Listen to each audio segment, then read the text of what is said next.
Добрый вечер. Это программа «Вопрос с пристрастием». Меня зовут Татьяна Бричевская. На прошлой неделе в Сыктывкаре убили медвежонка. Полуторагодовалый Мишка вышел в лесозавод. Ни на кого особенно не нападал, только порвал пакет у одного мужчины и спрятался рядом с детским садиком. Приехали милиционеры и приняли решение застрелить зверя. Эту новость в городе до сих пор обсуждают чуть ли не на повышенных тонах. Сегодня в студии «Вопроса с пристрастием» руководитель общественной группы «Экологи Коми» Владилена Гимадиева. Она против радикальных мер.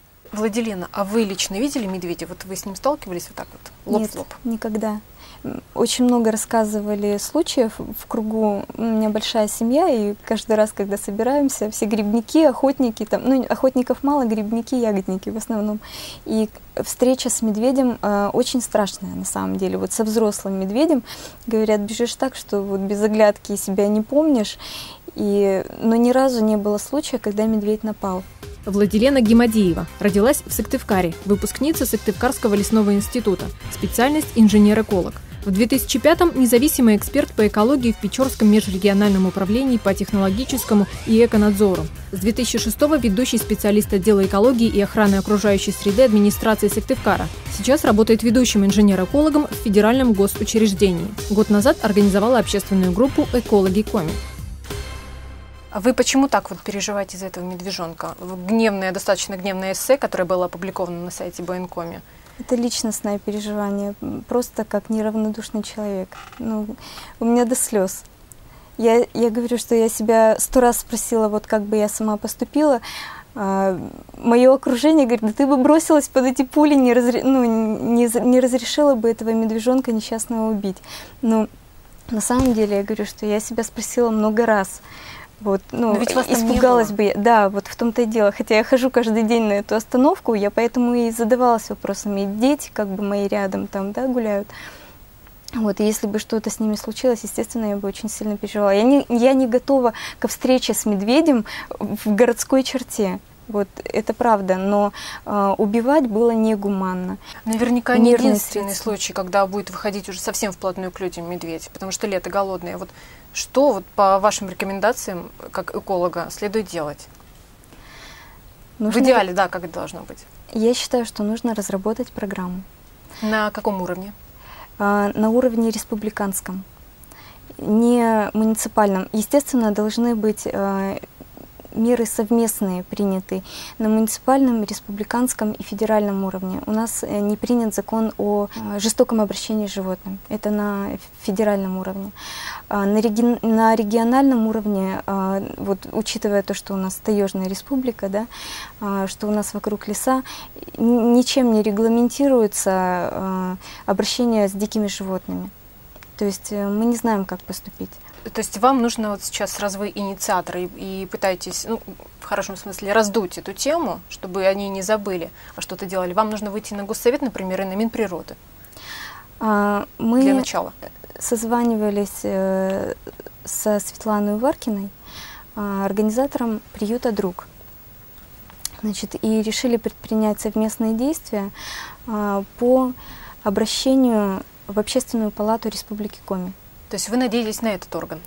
Так как они все-таки продвигают законопроекты, да, а нужен законопроект по этому поводу, вот, мы хотим инициировать именно с этой стороны, то есть Общественной палаты РК. Вам не кажется, что все это обычно у нас так вязнет, когда попадает в эти чиновничьи круги, что завязнет ваш законопроект?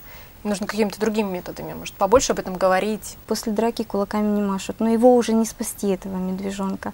А привлечь внимание общественности, и так уже все об этом говорят, вот, просто нужно конкретные меры уже предпринимать. Просто какие-то нужны идеи по организации решения проблемы данной. То есть не стрелять, не расстреливать, как было с медвежонком? Естественно. Там же сработал закон о милиции, другой закон. То есть милиционеры, сославшись на то, что может быть серьезная угроза жизни людей, они приняли решение расстрелять медведя. Я думаю, что это из-за того, что у нас просто больше ничем не регламентируется. Один из стереотипов, который уже давно сидит в головах иностранцев, это то, что в России медведи ходят прямо по улицам. Не все время, но периодически это все же случается. Несколько лет назад в одном сибирском селе с наступлением темноты из леса ежедневно выходили по 12-20 медведей. В связи с нашествием зверей местные власти даже ввели комендантский час. От заката и до рассвета жителям запретили выходить из дома. Есть идея вот по заповедной зоне созданию, что действительно некий сафари-парк открыть. Я думаю, это что ваше это предложение? Да, это лично ваша идея? Лично моя идея, да. Если животные будут ограждены, при этом они будут в вольных условиях достаточно, и там они не будут испуганы, там не будет отстрела, не будет отлова, будет уход ветеринара, будет при необходимости их подкормка. То есть вы предлагаете определенную территорию выделить под медвежий такой заповедник? Да, ну не только медвежий, можно там ведь просто различных животных по республике Коми, которые у нас распространены, чтобы они там были. Просто в вольных условиях, чтобы там запрещен был отстрел. Вот и все. Печора-Илочский заповедник есть такой. Но там же не разрешается сделать сафари. То есть это плюс как привлечение туристов, понимаете? То есть сафари без отстрела, я так понимаю. Да, да. То есть это просто туристическая такая. Я думаю, что это даже всем будет интересно. Вы уже с этой идеей кому-то выходили? Нет, еще не выходила. Вот, ну, она буквально недавно пришла в голову. А кто все это будет организовывать? Ведь у нас все, что касается бюджетных денег, сразу денег нет. Я думаю, что будем просто с инициативой выходить, обращаться с письмами официальными, что ответят, на что будут ссылаться, аргументировать. То есть это все в таком процессе мобильном должно происходить. Если не поднимать этот вопрос, не говорить, если не предпринимать конкретных действий, то, естественно, все останется на уровне разговоров. Вот. Вы помимо медведей, как руководитель экологической группы «Экологи Коми», общественной группы, занимаетесь также очень большим спектром проблем экологических. Экология — широкое понятие. Да, и свалки, и знаю, выступаете даже против пластиковой посуды. Да. Почему она не угодила вам? Не кажется ли вам, что вы вот всего понемногу, а в результате ноль? Нет. Значит, про пластиковую посуду. Это в рамках проекта. Это второй проект, который я организовываю. Называется «Начни с себя». Например, с пластиковой посудой. Да? Вот, мы организуем флешмоб, мы пройдемся по сети кафе, вот, и просто спросим, а есть у вас более экологичная посуда, чем эта? Ну, они, мне кажется, об этом не задумываются. Я думаю, что тоже. Вот цель в том, чтобы люди задумались, потому что быт таков, что мы как бы живем, да, каждый в своем мире, в своей суете, и мы не задумываемся на самом деле о многих вещах. А наша цель — заставить задумываться. Вот. И мы хотим просто попросить книгу жалоб и предложений, и внести предложение, чтобы предприниматели вспомнили, что есть бумажные тарелочки, бумажные стаканчики. Они не такой вред нанесут окружающей среде, как пластиковая тарелка и пластиковый стакан.